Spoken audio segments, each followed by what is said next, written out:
Welcome into the official. I'm your host, Alfred, and we will move on to the 5 wide receivers and close this thing down.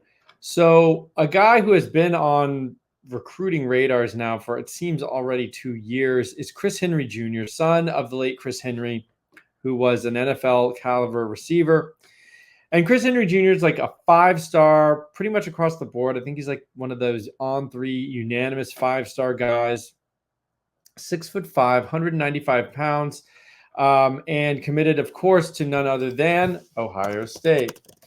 And so we'll take a look here at his highlights, and you can see for yourself that he's pretty good. So these are highlights from his sophomore year. We actually don't have a lot of 2024 game tape on Chris Henry. I'll tell you why in a minute. But what you can see here from his sophomore tape is that he's got an arsenal of moves and routes. And like right here, you'll see in the short area down there in the corner of the end zone, he's going to stop, put the brakes on, catch, and then step into the end zone. And that's the kind of thing that you don't always see with these prospects. Is like, spatial awareness. Where are you on the field? And the ability to make quick, precise moves in a short area. I do think you see that with Chris Henry, even though he's 6'5". So that's pretty rare combination of, height, length, wingspan, and also the ability to kind of get small right there again, corner of the end zone, making a little out route to create separation. And honestly, the DB was like already worried about the back of the end zone, and he cut it off short, was right there at the corner. That shows up a lot. I like that about Chris Henry's game. Especially given like the size and the wingspan. He's got the jump ball ability. He's got the posterized acrobatic catch in his bag. He can get that too. But I liked seeing some nuance and some very technical stuff with him, and the ability to do that with those long limbs and maneuver. I thought was impressive. What's not impressive is right now on Max Preps for Mater Dei. So he transferred from a smaller school in Ohio out to Mater Dei, which is a powerhouse in California, for his junior season. And he's 3 catches for 20 yards in 2 games. I think he's been injured because they've played more than 2 games. And other players have more stats than 2 games. But even so, that's concerning. I have no idea if there's context, backstory. We have not been able to figure out what the deal is with Chris Henry this year. But that's obviously concerning if he goes to this bigger high school and somehow is just like not good. I don't think that's the case, but he looks great to me. High end prospect. I would like to know what the heck's going on in Mater Dei. Now, this is the same high school that didn't give Nate Frazier the lion's share of the carries, and he went to Georgia and basically started week 1 when they had some injuries and Trevor Etienne was suspended, and like Nate Frazier stole the show in week 1 as a true freshman. So. And Mater Dei wasn't giving him the carries. So, like, I don't know what they're doing over there at Mater Dei, but we need to find out a little bit more. That's enough about Chris Henry. One last thing. He's being kind of tutored or mentored by T. Higgins. That's pretty exciting. We like T. Higgins. I do think their games are potentially similar. And so I like that. I think that's the type of receiver that he can be. Is that type. And obviously we see T. Higgins putting up plenty of numbers, even though Jamar Chase is technically the wide receiver 1. I mean, I think T. Higgins is fantastic.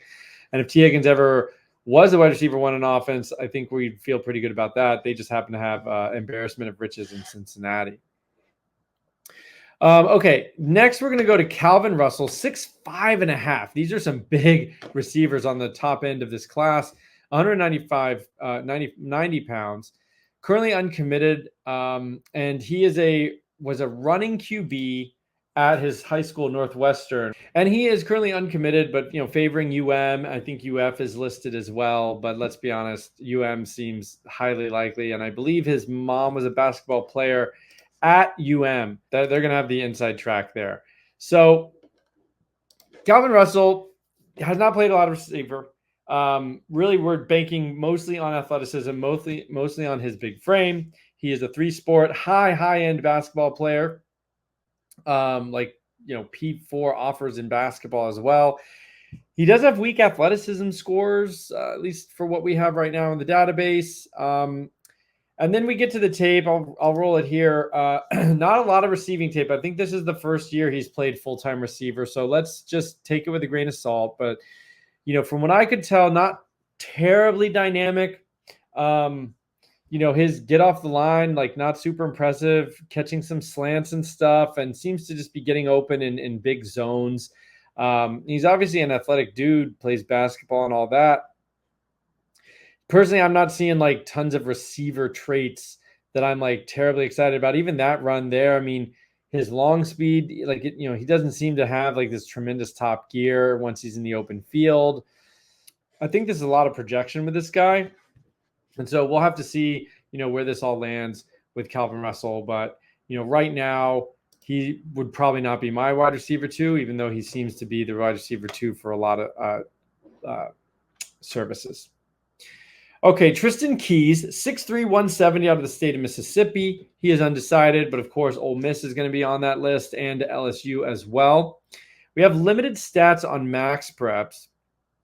He's a 3-sport guy with some middling athleticism scores. I mean, right around the 30 to 40 percentile range, at least from the numbers that we have. But, man, he's got some ball skills. You can see right there. That's just a tremendous catch, making it look like Jacoby Lane, who's making circus catches every week for USC this year. Also, Jeremiah Smith does stuff like that, one-handed, kind of flipping away. That was another one over his shoulder. Just his ability to hands catch these balls in, wherever it is. I mean, he really goes up and gets the ball, even right there. Great hands catch there. I mean, that's a ball a lot of guys might let come into their body, but he's catching it out front with his hands, and really impressive guy. Wish we had a couple more clips there because his whole highlight tape is pretty impressive. I mean, right now,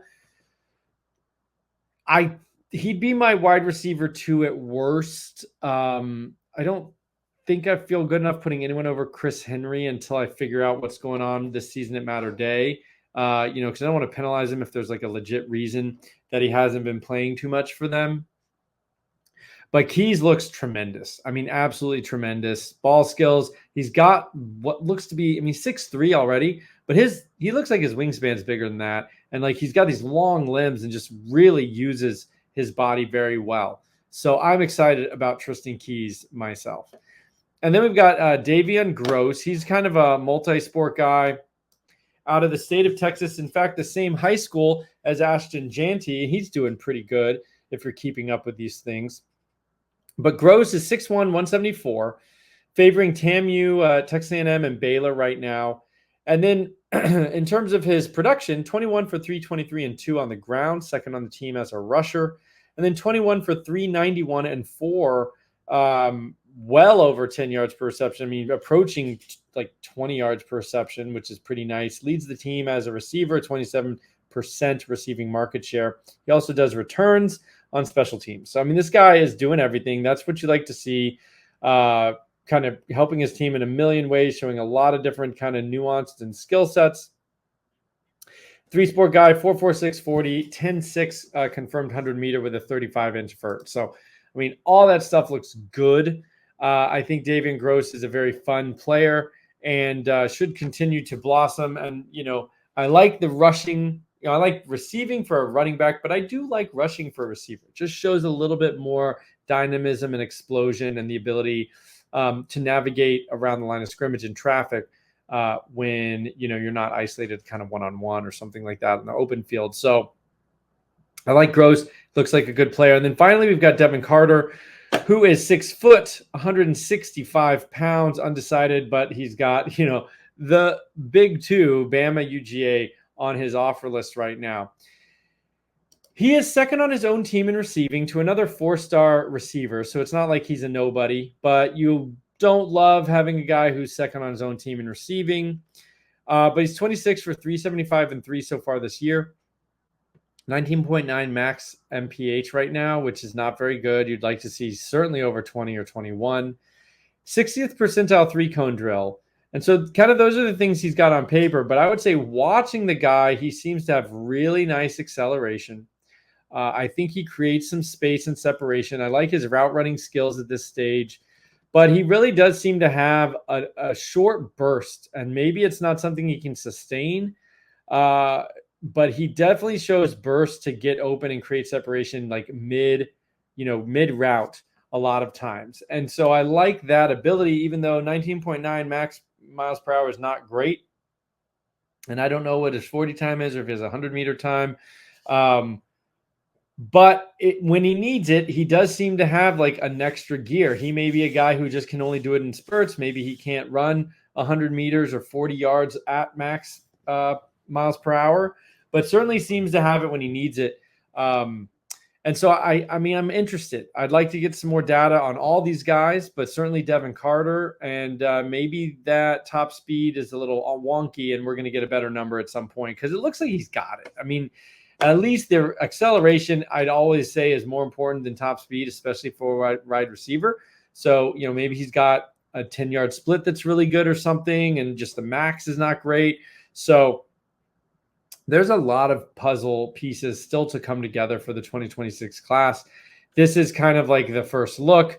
We definitely need more information on a lot of these guys, and we will get there. But, to wrap it up, I think you still got maybe 3 really good looking QBs.